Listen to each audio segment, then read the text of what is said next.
নজর রাখি, সুপ্রিম কোর্টে আবারও পিছিয়ে গেল আইপ্যাক মামলার শুনানি। আগামী 18ই মার্চ আবার হবে শুনানি, অর্থাৎ হোলির পর, দোল উৎসবের পর আবার বসছে এই মামলা নিয়ে শুনানি পর্ব। এবং সেখান থেকে বুধবার সুপ্রিম কোর্টের বিচারপতি প্রশান্ত কুমার মিশ্র এবং বিচারপতি সঞ্জীব মেহতার বেঞ্চে মামলার শুনানির কথা ছিল, কিন্তু তা হলো না। এই নিয়ে পরপর 3 দিন 3বার শুনানি পিছলো। জানিয়ে রাখি আপনাদের, আবারও পিছলো মামলার শুনানি। হোলির পর হবে আইপ্যাক মামলার শুনানি। মূলত আজ মামলা শুনানির কথা ছিল, কিন্তু কিসের ভিত্তিতে পিছিয়ে গেল, কোন কোন মূলত প্রসঙ্গ উঠে এলো আজ, সব পক্ষের আবেদন শুনে শুনানি কেন পিছলো, সমস্ত বিষয়ে আপডেট দেবো। তার আগে দেখুন, মূলত যেদিকে নজর রাখতেই হচ্ছে, আইপ্যাক মামলার শুনানি পিছলো। মূলত 18ই মার্চ হবে এই মামলার পরবর্তী শুনানি। বিচারপতি প্রশান্ত কুমার মিশ্র, বিচারপতি সঞ্জীব মেহতার বেঞ্চে ছিল শুনানি। 18ই মার্চ আবার হবে শুনানি, আবারও পিছিয়ে গেল আইপ্যাক মামলার শুনানি। পরপর 3বার শুনানি পিছলো। সুপ্রিম কোর্টে ফের পিছিয়ে গেল আইপ্যাক মামলার শুনানি। হোলির পর হবে আইপ্যাক মামলার শুনানি। বিচারপতি প্রশান্ত কুমার মিশ্র, বিচারপতি সঞ্জীব মেহতার বেঞ্চে শুনানির কথা ছিল, কিন্তু হলো না। আর সেখান থেকেই মূলত নজর রাখছি আমরা।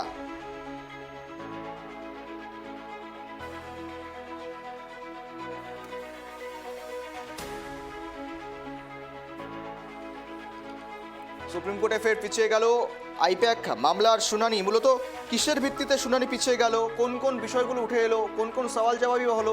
সওয়াল জবাব যদিও বা হয়নি আজ, কেননা সময়টা মেলেনি, কেননা কিছুক্ষণের মধ্যেই মামলা ওঠার কিছুক্ষণের মধ্যে শুনানি পিছিয়ে যায়।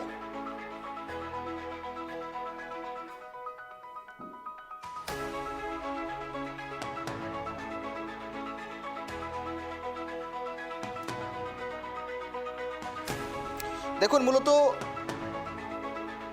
যেদিকে নজর রাখছি আমরা, দেখুন আপনাদের কোর্ট আনকোর্ট তুলে ধরার চেষ্টা করছি। মূলত সিনিয়র অ্যাডভোকেট সিদ্ধার্থ লুথরা ছিলেন, এবং সেখানে এজেন্সি জাস্টিফাই করেছেন যে weaponization, if ED has not been weaponized, it has been terrorized, said the AAG, অর্থাৎ অ্যাডিশনাল সলিসিটর জেনারেল। অর্থাৎ অত্যন্ত গুরুত্বপূর্ণ প্রাসঙ্গিকতার সঙ্গে তারা তুলে ধরেছেন এই বিষয়টা। এবং সেখান থেকেই কোর্ট পোস্টেড করেছে যে যেখানে এই কেসের আগামী 18 তারিখে মার্চের সলিসিটর জেনারেল তুষার মেহতার সাবমিশন অনুযায়ী ইডি সেখানে ফাইল করে এবং আজকে সেখানে মামলার শুনানিতে আসে। এবং সেখান থেকেই সব পক্ষের কথা শুনে মূলত মামলার শুনানির ডেট পিছলো। আবারও পিছিয়ে গেল আইপ্যাক মামলার পরবর্তী শুনানির ডেট।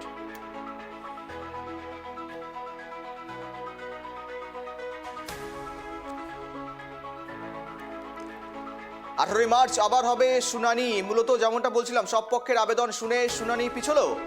কোন কোন আবেদনগুলো শোনা হলো সব পক্ষের, এবং কোন কোন বিষয়গুলো পর্যবেক্ষণে আসলো সুপ্রিম কোর্টের, এবং সেখান থেকে কেন বা পিছিয়ে দেওয়া হলো, এবং অ্যাডিশনাল সলিসিটর জেনারেল থেকে শুরু করে রাজ্যের আইনজীবী তাদেরই বা বক্তব্য কি উঠে এলো, সমস্ত বিষয়ে আপডেট নেব। আপনাদের আরও আপডেট দেবে আমাদের সঙ্গে আমাদের প্রতিনিধি সরাসরি রয়েছে রিমিক। আমরা তার কাছে, রিমিক দেখো, পরপর 3বার শুনানি এই নিয়ে পিছলো, অর্থাৎ সব পক্ষের শুনানি পর্বে আজ সব পক্ষের বিষয় শোনা হলো, এবং সেখান থেকেই পিছিয়ে গেল আবার ডেট, অর্থাৎ হোলির পর 18ই মার্চ শুনানি হতে চলেছে। মূলত কোন কোন বিষয়গুলো উঠে এলো আজ, যদিও সময় খুব সংক্ষেপ ছিল আজ।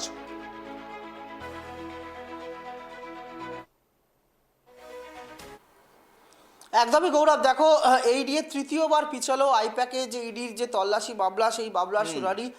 গত 3রা ফেব্রুয়ারি এই মামলার শুনানি ছিল। সেখানে ইডি জানিয়েছিল তারা একাধিক হলফনামা জমা পড়েছিল রাজ্যের পক্ষ থেকে, মুখ্যমন্ত্রীর তরফ থেকে এবং রাজ্য পুলিশের পক্ষ থেকে। সেই হলফনামাগুলো খতিয়ে দেখে পাল্টা হলফনামা জমা দেওয়ার জন্য সময় চেয়েছিল ইডি, এবং সেই তাতে আপত্তি জানায়নি রাজ্যের আইনজীবী। এবং সেই আবেদন, যে ইডির আবেদন মেনে গত 10ই ফেব্রুয়ারি মামলা পিছিয়ে দেওয়া হয়েছিল সুপ্রিম কোর্টে। এবং তারপরে গত 10ই ফেব্রুয়ারি যখন মামলাটি শুনানির জন্য ওঠে সুপ্রিম কোর্টে, তখন মুখ্যমন্ত্রীর আইনজীবী কপিল সিব্বাল তিনি শারীরিকভাবে অসুস্থ হয়ে পড়ার জন্য আরও 1 সপ্তাহ পিছিয়ে দেওয়া হয়েছিল। এবং আজকে সুপ্রিম কোর্টে বিচারপতি প্রশান্ত কুমার মিশ্র এবং বিচারপতি সঞ্জীব মেহতার বেঞ্চে কিন্তু এই মামলার শুনানি হওয়ার কথা ছিল। এবং আজকে শুনানি যখন শুরু হয়, তখন রাজ্যের আইনজীবী প্রথমেই যেটা দাবি করেন যে এই কেন্দ্রীয় তদন্তকারী সংস্থা অর্থাৎ ইডিকে কিন্তু রাজনৈতিক অস্ত্র হিসেবে ব্যবহার করা হচ্ছে এবং অভিযোগ করা হয়। এবং পাশাপাশি পাল্টা ইডির আইনজীবী তথা কেন্দ্রের অতিরিক্ত সলিসিটর জেনারেল এসবি রাজু তিনি যেটা দাবি করেন যে ইডির বিরুদ্ধে একদম পরিষ্কার যে কেন্দ্রীয় এজেন্সিকে যে অস্ত্র হিসেবে ব্যবহার করা হচ্ছে বলে যে অভিযোগ করেছিল, তখন কেন্দ্রের আইনজীবী তিনি যেটা পরিষ্কার বলেন যে ইডি এজেন্সিদের আধিকারিকদের ভয় দেখানো হচ্ছে। শুধু তাই নয়, পরিষ্কার বলা হয়েছে যে তল্লাশি 8ই জানুয়ারি তল্লাশির সময় ইডির আধিকারিকদের অধিকার লঙ্ঘন করা হয়েছে, তাদেরকে তদন্তে বাধা দেওয়া হয়েছে এবং পরিষ্কার ইডি রাজ্যের দাবির পাল্টা কাউন্টার করে ইডির পক্ষ থেকে আজকে সুপ্রিম কোর্টে জানানো হয় যে কোনো রাজনৈতিক উদ্দেশ্যে এই ইডি আইপ্যাকের দপ্তরে ইডির তল্লাশি অভিযান ছিল না। এবং আরও যেটা ইডির পক্ষ থেকে বলা হয় যে তৃণমূলের সঙ্গে আইপ্যাকের যোগ আছে, সেই কারণেই যে আইপ্যাকের দপ্তরে তল্লাশি চালিয়েছে ইডি সেটাও সর্বৈব মিথ্যে এবং তদন্তের স্বার্থে তারা আইপ্যাকে গিয়েছিল আইপ্যাকের দপ্তরে এবং আইপ্যাকের যে কর্ণধার প্রতীক জৈনের বাড়িতে তদন্ত করতে। এর সঙ্গে তৃণমূল যোগকে মাথায় রেখে কোনো রকম তল্লাশি করা হয়নি। এমনকি তৃণমূলের বিরুদ্ধে রাজনৈতিক প্রতিহিংসা চরিতার্থ করার জন্য এই যে তল্লাশি যে দাবি করে এসছেন খোদ মুখ্যমন্ত্রী মমতা বন্দ্যোপাধ্যায়, খোদ রাজ্য, সেই দাবিকেও আজকে নস্যাৎ করে দেওয়া হয়। পাশাপাশি আজকে কেন্দ্রের অ্যাডিশনাল সলিসিটর জেনারেল তথা ইডির আইনজীবী এসবি রাজু তিনি যেটা পরিষ্কার বলেন যে একাধিক হলফনামা জমা পড়েছে, সেই হলফনামাগুলো খতিয়ে দেখে তারা পাল্টা হলফনামা জমা দিতে চান এবং সেই কারণে তিনি আজকে সময় চান আদালতের কাছে এবং ইডির সেই আবেদন বা আর্জি মেনে নিয়েই কিন্তু আরও 1 মাস পিছিয়ে দিল সুপ্রিম কোর্ট এই আইপ্যাক মামলার শুনানি। আগামী 18ই মার্চ এই মামলার কিন্তু আবারও পরবর্তী শুনানি হবে। অর্থাৎ আজকে ইডির পক্ষ থেকে রাজ্য এবং মুখ্যমন্ত্রী মমতা বন্দ্যোপাধ্যায় যে অভিযোগগুলো সরাসরি এনেছিলেন সংবাদ মাধ্যমে, এমনকি রাজ্যের পক্ষ থেকে যে হলফনামা জমা দেওয়া হয়েছিল গত 2রা ফেব্রুয়ারি এবং মুখ্যমন্ত্রী মমতা বন্দ্যোপাধ্যায় যে হলফনামা জমা দিয়েছিলেন তাতে পরিষ্কার বলা হয়েছিল যে ইডি উদ্দেশ্য প্রণোদিতভাবে এই তল্লাশি অভিযান চালিয়েছিল গত 8ই জানুয়ারি এবং রাজনৈতিক প্রতিহিংসা চরিতার্থ করতেই কেন্দ্রের সরকার এই কেন্দ্রীয় এজেন্সিকে ব্যবহার করছে। একদম স্পেসিফিকভাবে এই অভিযোগ করেছিলেন মুখ্যমন্ত্রী এবং সেটা প্রকাশ্যে করেছিলেন, এমনকি রাজ্যের দেওয়া হলফনামা এবং তার নিজের দেওয়া হলফনামাতেও তিনি সেটা দাবি করেছিলেন। পাল্টা প্রথম থেকে ইডি এই দাবি নস্যাৎ করে আসছিল। ইডি বলেছিল যে তারা আইপ্যাকের দপ্তরে সেক্টর 5-এ এবং আইপ্যাকের কর্ণধার প্রতীক জৈনের যে 7 নম্বর লাউডেন স্ট্রিটের বাড়িতে তল্লাশি অভিযান চালিয়েছিলেন সেখান থেকে তারা কোনো কিছু সিজ করেননি। কিন্তু মুখ্যমন্ত্রী বারবার অভিযোগ করেছিলেন যে এই ভোটের আগে, নির্বাচনের আগে এই ইডির তল্লাশি আইপ্যাকের দপ্তরে, সেখানে বিধানসভা নির্বাচনে তাদের দলীয় প্রার্থীদের নাম ছিল, বুথ এজেন্টদের নাম ছিল এবং এসআইআর সংক্রান্ত যে সমস্ত অভিযোগ তাদের কাছে জমা পড়েছিল সেই সমস্ত নথি পাচার করা হয়েছে বিজেপির কাছে, কেন্দ্রের কাছে, একদম স্পেসিফিক অভিযোগ করেছিলেন। এবং আমরা দেখেছিলাম 8ই জানুয়ারি সকালবেলা মুখ্যমন্ত্রী প্রথমে প্রতীক জৈনের বাড়িতে, পরে সেক্টর 5-এ আইপ্যাকের দপ্তরে হাজির হন এবং তার সঙ্গে ছিলেন তৎকালীন সিপি, কলকাতার সিপি মনোজ বর্মা এবং তৎকালীন ডিজিপি রাজীব কুমার। এবং সেখান থেকে মুখ্যমন্ত্রী বেশ কিছু ফাইল, ল্যাপটপ, মোবাইল এবং ইলেকট্রনিক গেজেট তিনি নিয়ে বেরিয়ে আসেন এবং তিনি তারপরে এই মারাত্মক অভিযোগ করেন ইডির বিরুদ্ধে। কিন্তু সেদিন থেকে ইডি বলে আসছিল সেই সমস্ত দাবিকে নস্যাৎ করে যে তারা কিছু রিসিজ করেনি, তারা কোনো উদ্দেশ্য প্রণোদিতভাবে করেনি।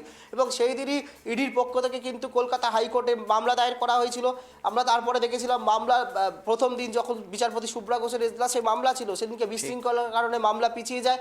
তারপরে সুপ্রিম কোর্টের দ্বারস্থ হয় ইডি এবং পাল্টা ইডির বিরুদ্ধে, ইডির 3 আধিকারিকের বিরুদ্ধে এফআইআর দায়ের করে পাল্টা সুপ্রিম কোর্টে যায় রাজ্য।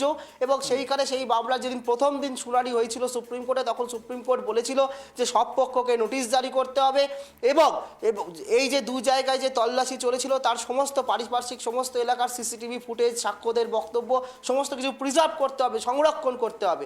এবং তারপরেই গত 3রা ফেব্রুয়ারি এই মামলার শুনানি ছিল এবং তার আগেই রাজ্যের পক্ষ থেকে মুখ্যমন্ত্রী নিজে এবং পুলিশের পক্ষ থেকে হলফনামা জমা দেওয়া হয় এবং ইডির বিরুদ্ধে একাধিক অভিযোগ করা হয় যে লোকাল থানাকে না জানিয়ে ইডি তল্লাশি এই অভিযানে এসেছিল, সেটা সংবিধান বিরুদ্ধ, আইন বিরুদ্ধ বলে দাবি করা হয়েছিল পুলিশের পক্ষ থেকে এবং ইডির বিরুদ্ধে তথ্য প্রমাণ পাচারের অভিযোগ করা হয়েছিল এবং তার ভিত্তিতেই এই একাধিক হলফনামা জমা দিয়ে এই দাবিগুলো করা হয়েছিল রাজ্যের পক্ষ থেকে, মুখ্যমন্ত্রী এবং পুলিশের পক্ষ থেকে।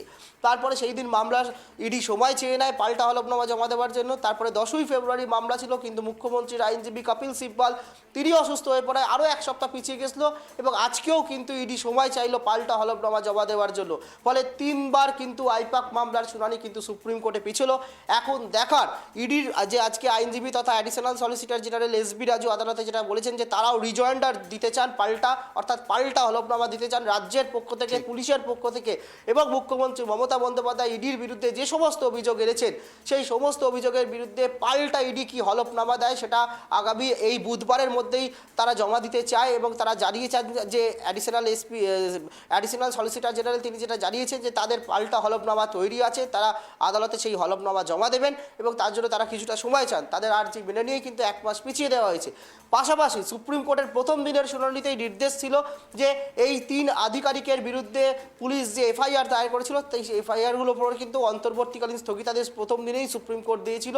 সেই স্থগিতাদেশ বজায় রইল, অর্থাৎ ইডি আধিকারিকদের বিরুদ্ধে কোনো পদক্ষেপ করতে পারবে না পুলিশ। এবং তার এখন দেখার রাজ্য মুখ্যমন্ত্রী এবং পুলিশ ইডির বিরুদ্ধে যে অভিযোগ এনেছে, নিয়ম ভঙ্গের অভিযোগ এনেছে, তথ্য পাচারের অভিযোগ এনেছে, তার পাল্টা হিসাবে ইডি তাদের হলফনামায় কি যুক্তি দেয়, কি দাবি করে এবং তারপরে 18ই মার্চের মধ্যে সেই হলফনামা ইডি জমা দেবে এবং আগামী পরবর্তী শুনানি 18ই মার্চ হবে সুপ্রিম কোর্টে। লিমিক একটা বিষয় দাঁড়াচ্ছে, দেখো নির্বাচন তো রয়েছে, নির্বাচনের প্রাককালে এই ধরনের ঘটনা অত্যন্ত উদ্বেগজনক এবং সেখান থেকে উত্তেজনাপূর্বক এবং সেখান থেকে একটা কৌতূহল তৈরি হচ্ছে মানুষের মনে, সাধারণ মানুষরা দেখছেন বটে বিষয়টা। আর সেখান থেকে দেখো ইডি মূলত যখন রেড করলো, মুখ্যমন্ত্রী পৌঁছে গেলেন, ফাইলপত্র নিয়ে আসলেন, জল একেবারে সুপ্রিম কোর্ট পর্যন্ত গড়িয়ে গেল এবং আজ যেই কথাগুলো একদম বলা যেতে পারে এসবি রাজু যিনি বলেছেন, অ্যাডিশনাল সলিসিটর জেনারেল স্পষ্টভাবে বলেছেন তারা বিনিময় করতে চান একদম মুখ্যমন্ত্রীর বিরুদ্ধে। তারা যে বিষয়গুলো আনতে যাচ্ছেন তারা বলছেন যে যখন বলা হচ্ছে ইডি হয়তো অস্ত্রধারী, ইডিকে অস্ত্র হিসেবে ব্যবহার করা হয়েছে, তাহলে নিশ্চয়ই ইডি সন্ত্রাসী বিরোধী নয় এবং সেখান থেকে মূলত কিন্তু এই একাধিক প্রসঙ্গগুলো উঠে এসেছে এবং সেখান থেকেই খুব একটা কোর্ট আনকোটের তথ্য বলেছে। এই বিষয়ে মনে আসছে না সেই বিষয়টা, কিন্তু দেখলাম কিছুক্ষণ পড়ছিলাম সেই বিষয়গুলো, কিন্তু অত্যন্ত উদ্বেগজনক সেই বিষয়টা যেখানে অ্যাডিশনাল সলিসিটর জেনারেল দাবি করছেন এই বিষয়টা যে নিশ্চয়ই সন্ত্রাসধারী নয় বা সন্ত্রাসী নয়, যার জন্য তাকে বলা হচ্ছে সন্ত্রাসী, একেবারে রাজনৈতিক স্বার্থে তাকে ব্যবহার করা হচ্ছে, এই ধরনের যুক্তি কিন্তু উঠে এসেছে আজ।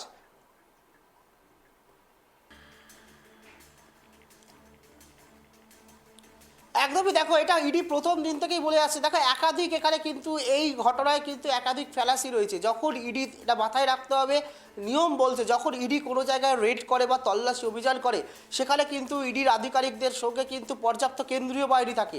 সেটা তারা গোটা এলাকাটা যেখানে তল্লাশি চলছে সেই বিল্ডিং এবং তার সেই চত্বরটাকে কিন্তু পুরো ঘিরে রাখে, সেখানে কোনো বাইরের লোক ভেতরে ঢুকতে পারে না, ভেতরের মানুষ কোনো জিনিস নিয়ে তো বেরোনো দূরের কথা, মানুষও পর্যন্ত সেখান থেকে বেরোতে পারে না ইডি আধিকারিকদের অনুমতি ছাড়া। এমনকি মোবাইলও পর্যন্ত সিজ করে নেওয়া হয় যতক্ষণ তল্লাশি চলে। তাহলে ইডি যেদিনকে সেক্টর 5-এ আইপ্যাকের দপ্তরে তল্লাশি চালাচ্ছিল সেখানে কি করে মুখ্যমন্ত্রী, সিপি, ডিজিপি তারা পৌঁছে গেলেন, ভেতরে ঢুকলেন এবং সেখান থেকে ইলেকট্রনিক গ্যাজেট, তথ্য, ফাইল নিয়ে বেরিয়ে এলেন। এবং আমরা দেখেছিলাম যে সেক্টর 5-এ আইপ্যাকের দপ্তরের নিচে গাড়িতে করে, একটি সাদা রঙের গাড়িতে করে প্রচুর তথ্য, নথি, ফাইল নিয়ে আসা হয়েছিল।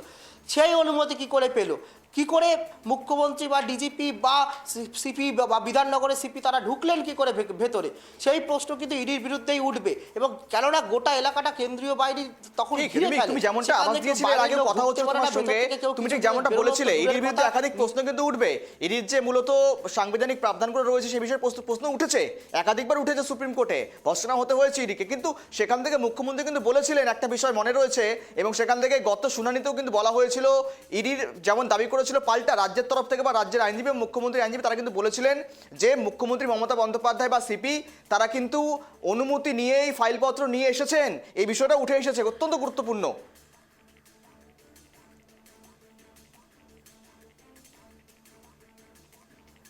তাহলে আজকে যদি সেই কথা হয় তাহলে কিন্তু আজকে তুমি যদি আজকে শুনানিটা দেখো তাহলে কিন্তু প্রথমেই যে additional solicitor general SB Raju তিনি কিন্তু পরিষ্কার বলছেন যে কোনো রকম কিন্তু উদ্দেশ্য প্রণোদিত ছিল না এবং ইডি আধিকারিকদের অধিকার লঙ্ঘন করা হয়েছে।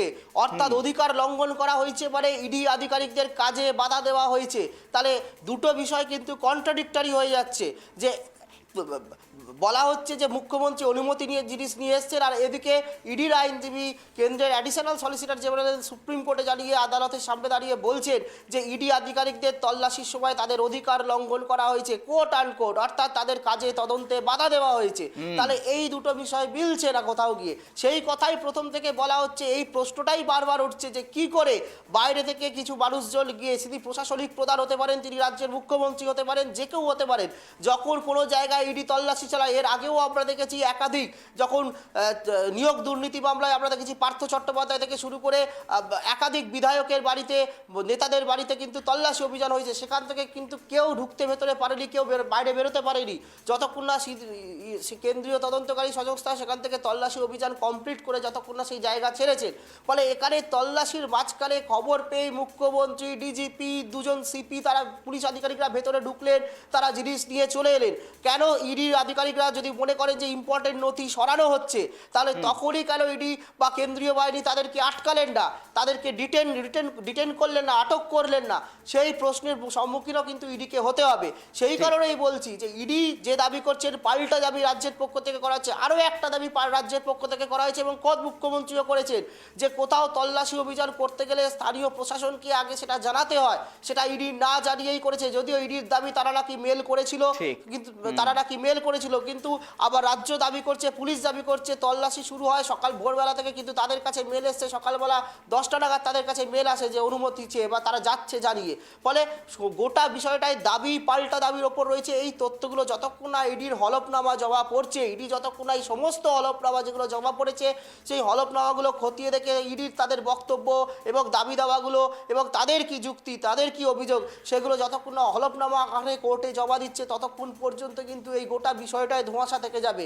অর্থাৎ যারা বিরোধী পক্ষ, অর্থাৎ রাজ্য, পুলিশ, মুখ্যমন্ত্রী, তাদের হলফনামা জমা পড়ে গেছে, তাদের যা দাবি সেটা পরিষ্কার। মুখ্যমন্ত্রী নিজে বলেছেন, পুলিশের পক্ষ থেকে বলা হয়েছে একাধিক অভিযোগ ইডির বিরুদ্ধে করা হয়েছে, নিয়ম ভঙ্গের অভিযোগ আনা হয়েছে, কিন্তু ইডি তার পাল্টা দাবি হিসাবে কি হলফনামা জমা দিচ্ছে, তাদের বক্তব্য কি জানাচ্ছে, সেটা যতক্ষণ না ইডি হলফনামা দিচ্ছে কোর্টে, যতক্ষণ না ইডির হলফনামা পেশ হচ্ছে, ততক্ষণ পর্যন্ত কিন্তু এই ধোঁয়াশা থেকেই যাবে এবং এই যুক্তি পাল্টা যুক্তি, অভিযোগ পাল্টা অভিযোগের পর্ব কিন্তু চলতেই থাকবে।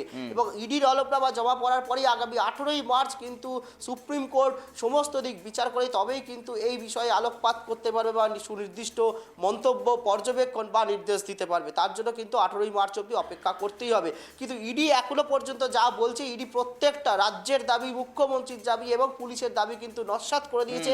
আজকে অ্যাডিশনাল সলিসিটর জেনারেল এসবি রাজুর যে আদালতের সামনে যে সওয়াল, তাতেই কিন্তু অনেকটা পরিষ্কার হয়ে গেছে যে রাজ্য যে দাবি করছে নিয়ম ভঙ্গের, পুলিশ যে দাবি করছে, মুখ্যমন্ত্রী যে দাবি করছেন, সেগুলো ভিত্তিহীন বলে কিন্তু উড়িয়ে দিচ্ছে। সব মিলিয়ে সব পক্ষ শুনানি শুনে এই আজকে মামলা পিছিয়েছে এমনটা কার্যত মনে করা হচ্ছে। অর্থাৎ সব মিলিয়ে এখন 18 তারিখের উপর নজর থাকছে রিমিক। অনেক ধন্যবাদ সঙ্গে থাকার জন্য, আপডেট দেওয়ার জন্য।